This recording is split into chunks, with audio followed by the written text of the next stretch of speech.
Good afternoon, everyone. My name is Leslie McLove with TribalWise, and I would like to welcome you to today's webinar, Phishing Attack Prevention for Tribes, hosted in partnership with Arctic IT. We would like to begin by sending out a special thank you to the team at Arctic IT for joining us. Today's presenters are Philip Jackson, CIO for Arctic IT. Philip is responsible for company's network infrastructure and implementing new technology to keep the company at the forefront of cloud security.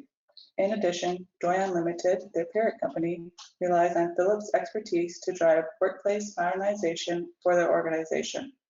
Philip's career is built on a passion for cloud services and security, the power of data-driven decisions, and the ability of technology to improve organizations to their highest efficiency.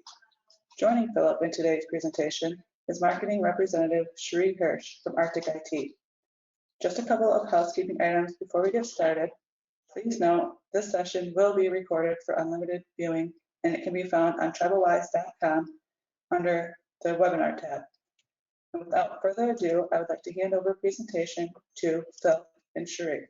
Thank you. Thank you for that introduction. Cherie and I are really glad to be here. Glad you're here for this very important topic of learning about how to spot phishing emails, how to protect your organization. It means a lot that you're here, and we're excited to present to you. Cherie, why don't you take a little bit and tell us about Arctic IT?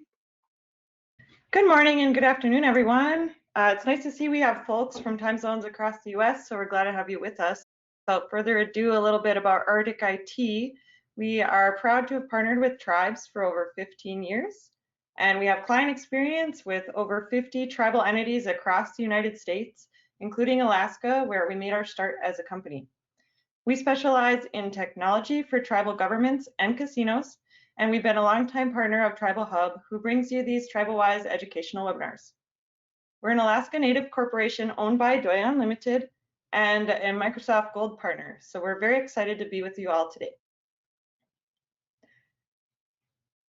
And here's a quick look at what we do in a nutshell. So Arctic Care is our advanced managed services offering, and we have experienced certified IT professionals on staff who are going to take care of your network and manage your IT systems while you enjoy measurable advantages such as stronger security, predictable IT costs, faster support, and last but not least, a peace of mind.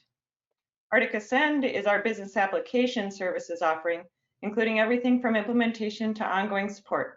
So we provide scalable ERP and CRM solutions, primarily in the Microsoft stack, to help modernize your workplace and maximize productivity for your organization. In today's presentation, Phil's going to talk to you a little bit about what's trending in cybersecurity and walk you through the top 10 ways to spot a phishing email.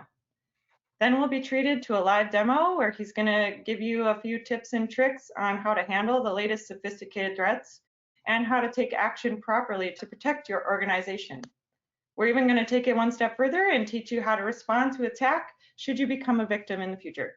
So Phil, with that, please take it away. Thank you, Cherie. I really appreciate that. And again, thank you all for attending today. We're going to talk a little bit about what's trending in cybersecurity and again, how you can protect yourself and your organization.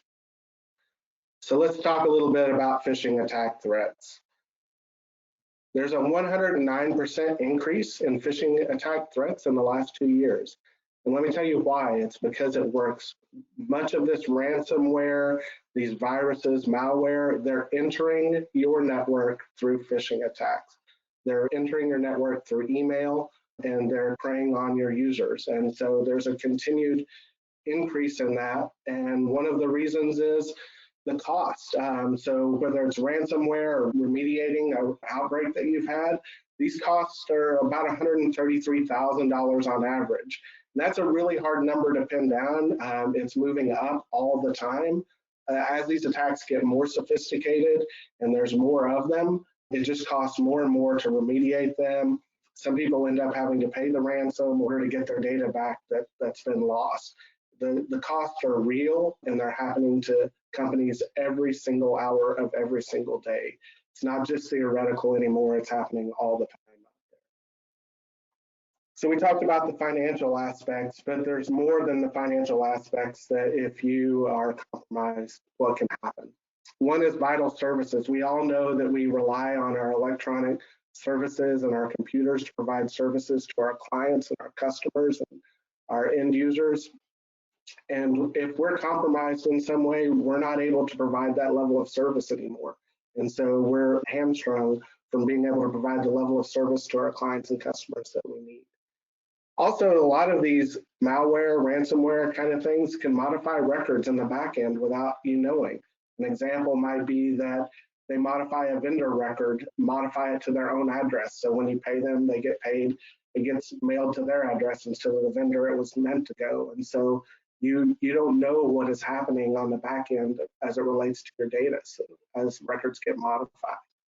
Of course, productivity. How many of us can go even an hour without using our computer to get work done?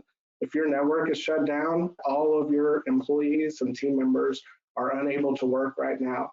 We're seeing somewhere in the neighborhood of 2 weeks on average that people are unable to work when you have some kind of event like this. And then reputation. Depending on the type of organization you are, you might be required to report that you've had a data breach. And really, you can't put a dollar amount on the effect that has on your brand and who you are if you've had to report that kind of breach. So there's a lot more than financial things here at stake. Unfortunately, now it's the norm to become a cyber attack victim. It's not really a matter of if you're going to get attacked, but when. You can see this chart, almost 2/3 of organizations worldwide say they were hit with a cyber attack in the last year. So that's just in the last 12 months. So it's rampant, it's on the rise, and you have to be diligent in this day and age. It's happening all the time to companies. We see it every single day. So where are most attacks discovered? They're discovered on the server or the network, and that may be a little bit surprising to you as you think most of the things happening on email or down on the end user's browser, and that's true. But what's happening is your high value targets is up here in the server and in the network. And so once they can open a door or get the door open down here on an endpoint, a mobile device or a laptop or a desktop, they immediately start trying to worm their way through to the servers, to the high value targets. They want to get to that data. They want to lock up the data. They want that proprietary data that you have. They want to shut down your entire network or offer that information out on the dark web, depending on what kind of data you have. But 36.7% of these kind of attacks are discovered on the server, and that's really scary. Once it's to that point, you're in a lot of trouble. So you really want to try to stop it either before it even gets into your network or down here on the endpoints, and we're going to talk a little bit about that today. So what can you do? Really, education is paramount. These things are climbing at an unprecedented rate in a unique time where these threats are growing, they're getting more sophisticated, and the best thing that you can do for the people in your organization is educate them. Unfortunately, the human element is the weakest link, and hackers know that, and bad actors know that, and so they prey on that. And the best thing you can do is educate your users and educate yourself. And it's not just a one-time education, because the threats change and they're morphing all the time. And one works, they'll continue to try that one until it doesn't work, and then they'll try a new one. So it's a constant education that you have to look for, and you have to be committed in your organization to lifelong education about these kinds of things. So let's dive in. Let's look at some of the top 10 ways to detect a phishing email. There's probably more than 100, different ways to spot phishing emails, but we're going to talk about the top 10 today. Before I dive in, I'll let you know that all of these are real. We had our team kind of gather real phishing threats, and so we're going to look at some real phishing threats today that's happened in our organization and others. Sender impersonations. This is one of my favorite. I think it happens so much. You simply can't trust the display name on the email. Here you can see this looks like it comes from Citibank. If you just look at the part to the left, you're like, oh, this is a Citibank email. But if you look after the @ symbol, you see a domain that just really doesn't make sense for Citibank. You know, I might see citibank.com, I would expect that, or citi.com or something like that, but citibank.edocumentsign.com, that doesn't make any sense. And so you can never trust the sender just by looking at the name on it. You have to really be diligent. And anytime I get a suspicious email or someone tells me about a suspicious email, I really start to evaluate that sender and ask, does this make any sense or not? They're pretty sophisticated about doing this. They use misspellings a lot of times, or one of my favorite ways that they do it is they might use substitution. So for a capital I, they might use a 1, or for O, they may use a 0. And then your brain is just going to read right through that and not realize it's a misspelling or a bad domain. But always check the sender and make sure it's legit. This is another one. So senders use a public email domain like Gmail, Outlook, Yahoo, AOL, all of that kind of stuff. You have to ask yourself, if you're getting an email from one of these public services that are free, is this is a business email that I have, or this is an organization email. Shouldn't the person that's interfacing with me also have an organizational email? Emails that come from Gmail, Outlook, they're always suspect. Doesn't mean that there can't be legitimate emails. For instance, if you're in HR and you're getting emails from candidates, it's likely going to come from a Gmail or an Outlook.com address. But it's a reason to take a step, pause, and say, is this legit or not? These services are free, and so hackers open thousands of accounts because they're going to get shut down, and then they send out lots of phishing emails from these free accounts. So just always be on the lookout if it's from one of these public free services like Gmail and Outlook. Hopefully most of the email you get is from legitimate domains. Generic salutations, this is a good one. So I would assume that if Equifax is going to send me something, Equifax knows maybe more about me than anybody. I would hope that they at least know my name. So greetings, sir or madam, is a generic salutation. I know that Equifax knows who I am. They know my first name, my middle name, and maybe what my mom was going to name me. I don't know, but they know a lot about me. And so a generic salutation that's greetings, sir or madam, is again cause for pause. They're not going to ask for information that's specific to you and give you a generic salutation. Here you can also see in this email, there's sender impersonation, auditmessages.com.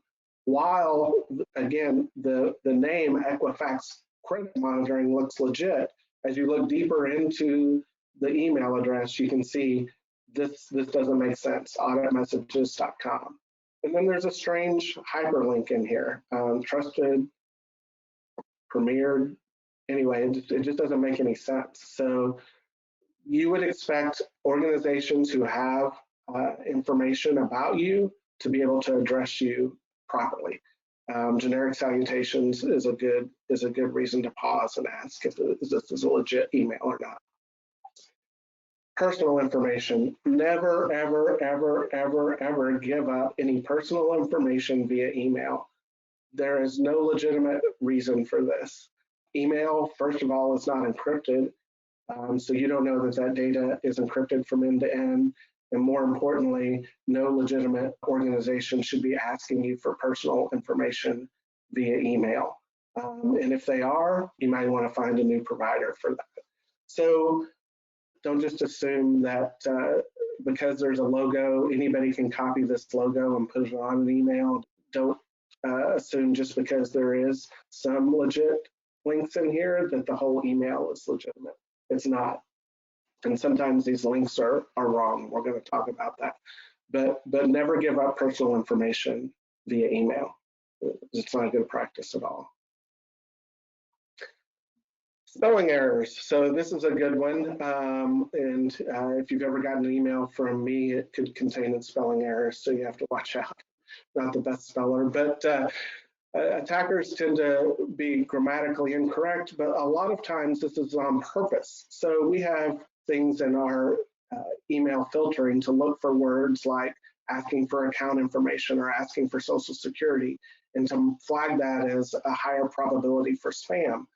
many attackers will use that and know that, hey, they're looking for keywords, and so they'll misspell those keywords so they would bypass the spam filter. And we talked about that in sender impersonations, the letter substitution, that kind of stuff. It's spelling errors, while sometimes are on accident, many times are on purpose to bypass spam filters and that kind of thing. Suspicious links. So this is really where the rubber meets the road. You should never, ever, ever click a link that you even have the slightest suspicion on. This is really where the malware and the ransomware start to enter your network. So if you're in Outlook, if you use Outlook as your mail client, you can often see, like this screenshot portrays, if you hover over it, you can see a link.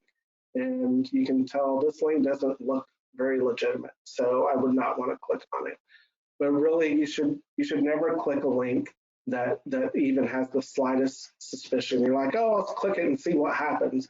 Often by the time you click it, it's too late, especially if it's a vulnerability in your browser or your operating system.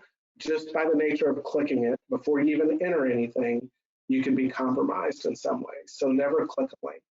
And if they're asking for something, like this would be a subscription renewal, you could just go to the site directly. This is what I always tell people.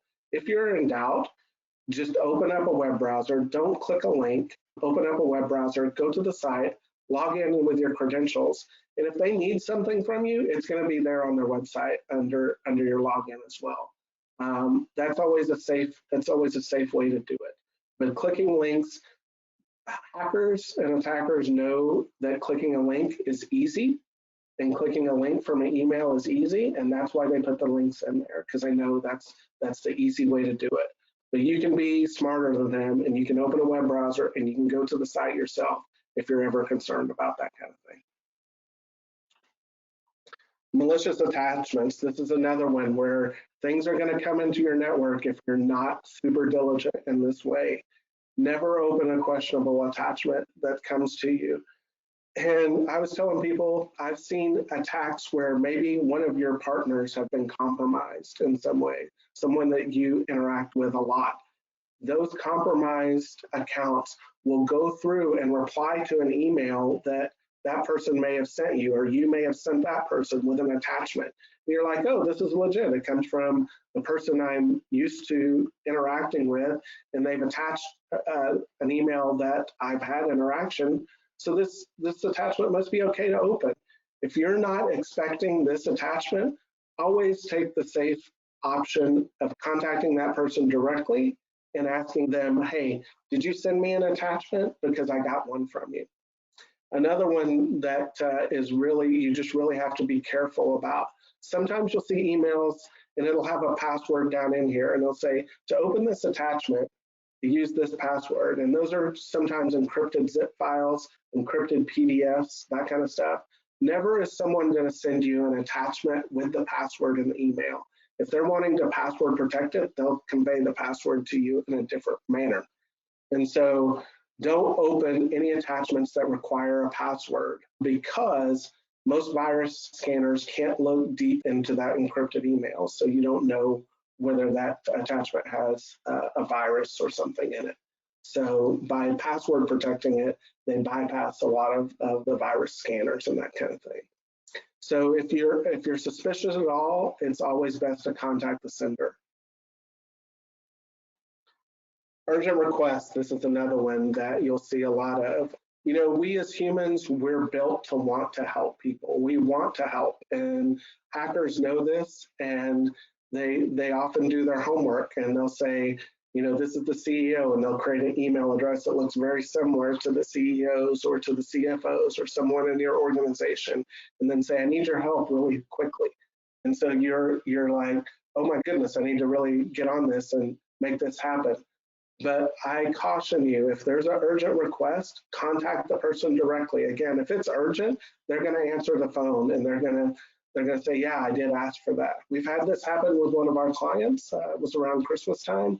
Someone created a fake email address that looked very similar to the CEO's. So it got read over quickly, and that person said, I want to buy gift cards for our employees for Christmas. and the time is getting short. So if you would use your personal credit card to go out and buy gift cards and send them pictures of those to me, I would appreciate it. And it wasn't until the person had spent several $1,000s on their personal credit card that they realized they were being scammed. And by the time they had sent pictures of all the gift cards, they had been used. So always be on the lookout for urgent requests, and just take a second and make sure that the request is legitimate. Verify it somewhere else. My mom always said, if it sounds too good to be true, it usually is. And this is true as it relates to emails as well. You know, Walmart is probably not giving you a $1,000 gift card for something you never applied for. They're not giving away thousands and thousands of gift cards to anyone who clicks on this. You know, you haven't won a sweepstakes that you didn't enter. So if you get an email offering something for nothing, or it seems too good to be true, it probably is. And they get people to click those. I mean, I know we've all seen these. Again, these are legit emails, or excuse me, real emails that have come in, and you see them on email, you see them on Facebook. If it sounds too good to be true, it is. And then finally, just a catch-all, if you're suspicious of anything at all, you should just take a second and try to verify this email from some other source. You know, it's always best to just take a second and figure out, is this legit or not, rather than to take action. Don't click on things that you're just not sure about. Again, unverified sender.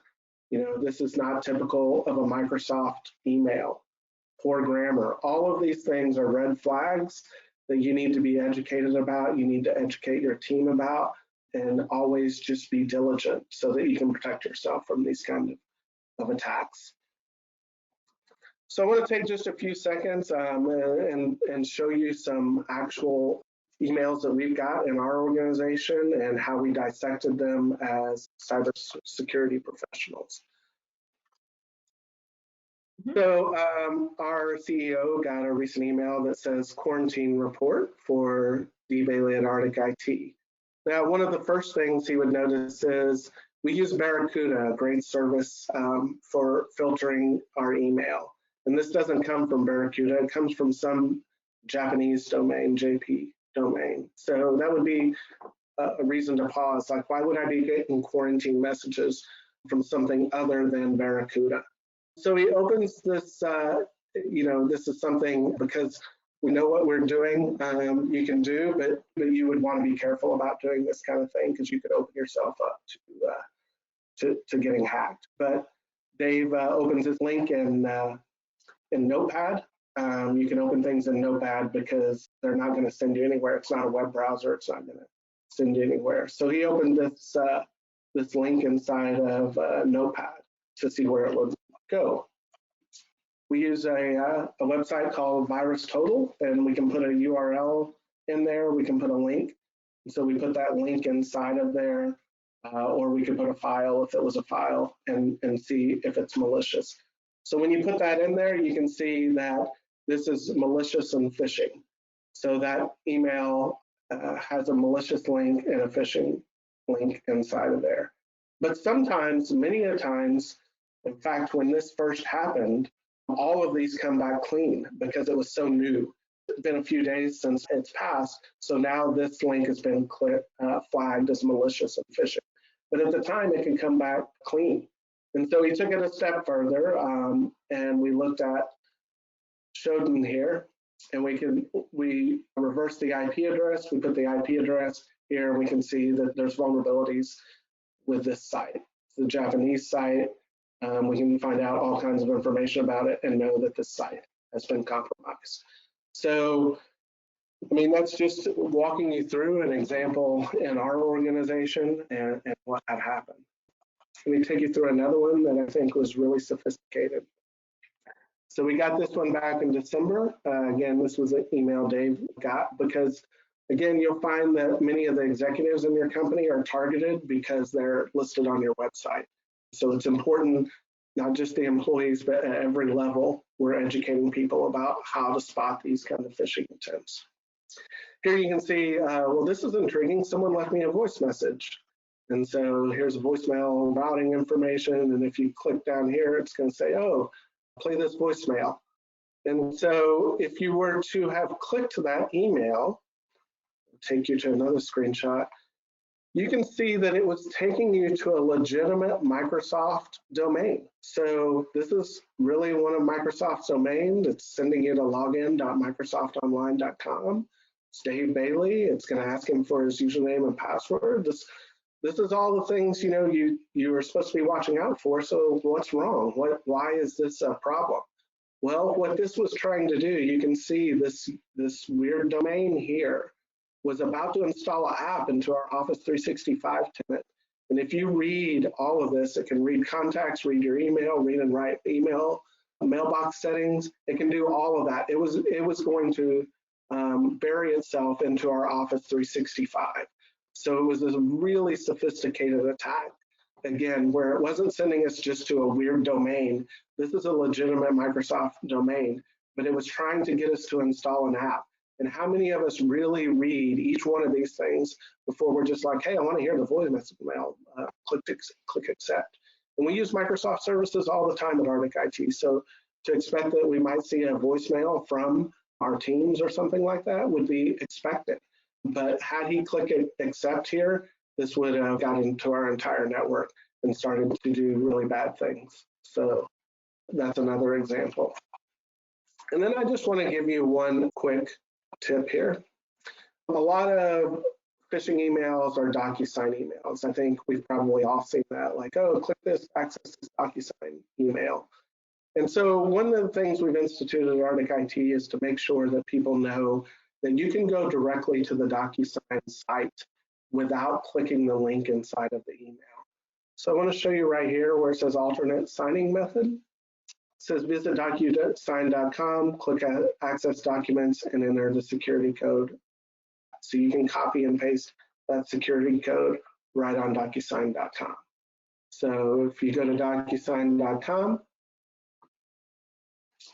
you can hit access documents right here, and it's going to ask you for that code, and you can input it here and go. And if that is a legit DocuSign request, you'll get the DocuSign document. It'll come up to you. In this case, it's expired because it's old, but if it's legit, it will send you right to the document. So just know that, like, you don't always have to click. Remember, one of the tips I talked about is going directly to the website. Almost always you can find a way to do it directly from the website without having to click a link. So just be aware of that.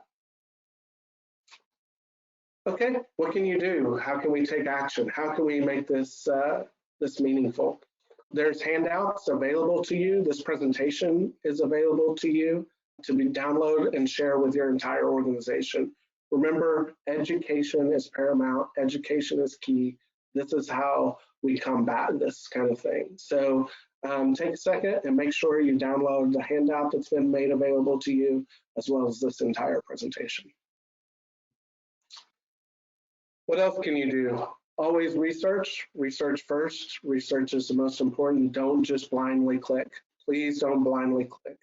You know, if you're suspicious about an email, research the sender on Google or Bing. If it's malicious and it's a couple of days old, it's probably going to show on Google or Bing that this is a malicious site or this is a malicious sender. And if you're still unsure, review with IT. One of the best things you can do is use that telephone. So if you have any questions, whether it be from the sender, you can pick up the phone and call them, use instant messages, use some other way to be in contact, but always take time to review with either the originator or IT if you're even the least bit suspicious of an email. When we talked about that DocuSign email trick. Heightened email security. Here at Arctic IT, we use Barracuda Sentinel, which is an amazing product. It looks for spear phishing attempts. Spear phishing is that kind of thing where they know who your CEO is or who your executives are and try to craft emails that trick you into clicking links. So it adds an extra layer of protection. Also, it has AI in it, so it's constantly learning. As threats manifest themselves throughout the entire internet. This is continually learning and making adjustments and filtering those things into spam. You can learn more about this at barracuda.com, total email protection. And if you're a global admin for your Office 365 tenant, Arctic IT has a complimentary email threat scanner to you. So if you go to arcticit.com/scan, you can uncover threats in your entire organization that exist if you're a global admin. So something I just want to point out about this email visual on the right-hand side here, this is an example of what you would see if you were using a service like Barracuda to protect your inbox. And this particular phishing attack was stopped in its tracks before I could even open the email. So that's a really cool way to show the added value of having an email security service provider behind you. Great, thanks, Doreen. How else can you protect your organization? As part of Arctic Care for our clients, we do regular phish testing. That's the best way that you can kind of help educate your users. Again, it's not to embarrass someone or call them out in any way. It's just a reminder that we all have a part. We all have to be diligent. And so you can send out phish testing to see who might be clicking or who might be susceptible to clicking on emails. We all get tired, we all get busy, and so it can happen to any of us where we're just not paying attention and clicking. But as part of our services to our clients, we do this regularly. And if someone clicks on it, they go through a little 10 to 15 minute education process where they're learning how to spot these kind of threats into the future. So good organizations are doing regular phish testing. And again, these threats are always changing. The landscape is always changing. So it's not like you can do phish tests one time and understand all the threats that are available. The threats change by the day. So if something happens, how should you respond to an attack? The first thing is, if you remember one of the early slides we had, that these threats start at the endpoints. They start at desktops and they start at mobile devices or laptops. It's really important that you isolate that system immediately. Turn it off, disconnect it from wireless, disconnect it from network. You want to stop it as soon as you can. You should educate your users if they've accidentally clicked on something to alert you right away. I think people want to close their browser and pretend like it didn't happen. And then it's too late and things are starting to work their way through your network. Let them know it's okay, that, hey, we all make mistakes and we're gonna remediate this. At Arctic IT, if we see something like that, we have lots of tools installed on all of our clients' desktops. So if we see that, we can start to remediate it immediately, remove that system from the network, clean it up before it causes more damage. The second thing is contact help. Again, use your IT support, contact someone in IT, let them know what's happened so that they can start to triage and remediate this as soon as possible. Local FBI cyber incidents response, make sure and you let them know if you've been compromised. And if you've been compromised, you should contact your cyber insurance carrier. They're familiar with this. They can help you walk through. They can get you in touch with the people you need to help recover your systems. And then finally, you can report the incident at ic3.gov. So that concludes my portion of the webinar. Do we have questions? Hi, Phil. Yes, thank you. That was a great presentation. Looks like we have a couple of questions here. First question comes from an attendee and they ask, I have someone who clicks on everything. Are there recommended tools out there to help us protect our employees from themselves?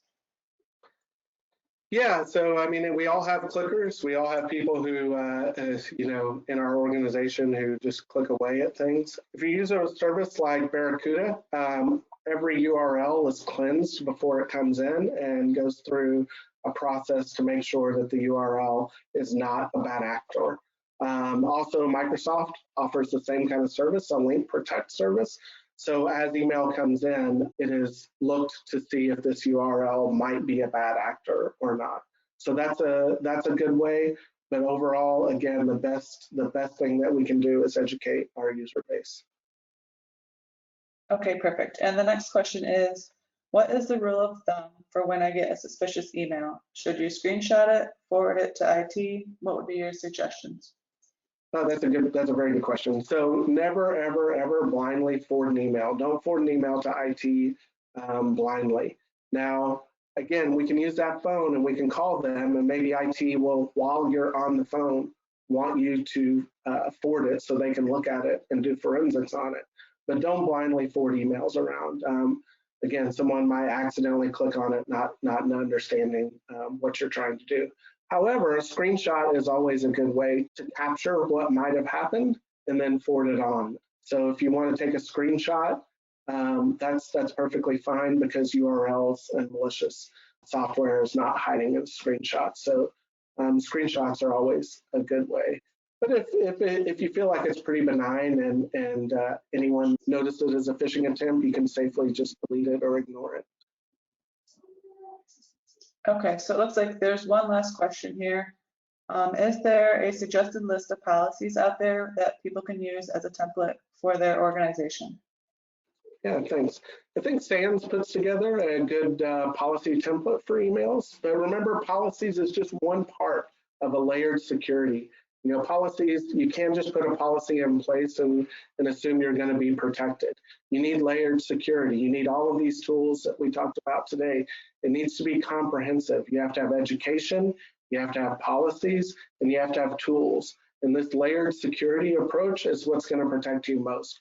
You know, policies are good, but only as part of a comprehensive security plan.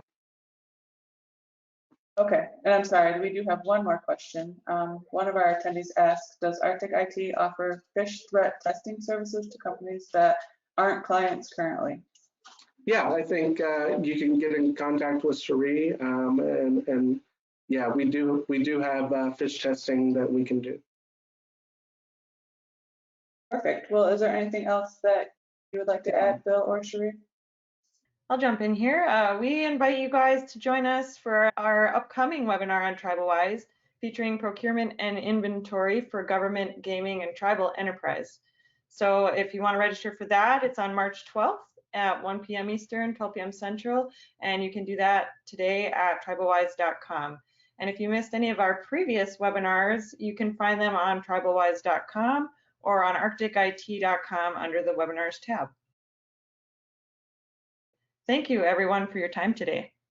Yeah, thank you for attending. You guys have taken a good first step in making sure that your organization is safe and secure. So thank you for taking the time to educate yourself today. Perfect. Well, on behalf of TribalWise, we would like to thank Phil and Cherie for presenting. That was perfectly great information, and it's very valuable. And we also want to let all attendees know to mark your calendar, because we have a couple more webinars coming up. As Cherie had already said, the March 12th one is the next one with Arctic IT. And then it looks like we have one on February 25th in partnership with Microsoft on the topic of modern tribal workplace security and compliance with O365 and M365. And again, you can go to TribalWise.com to register for any of those webinars or to review any of our previously recorded webinars. So on behalf of TribalWise, this is Leslie McLove. I would like to thank you all for attending and have a great day. Thank you.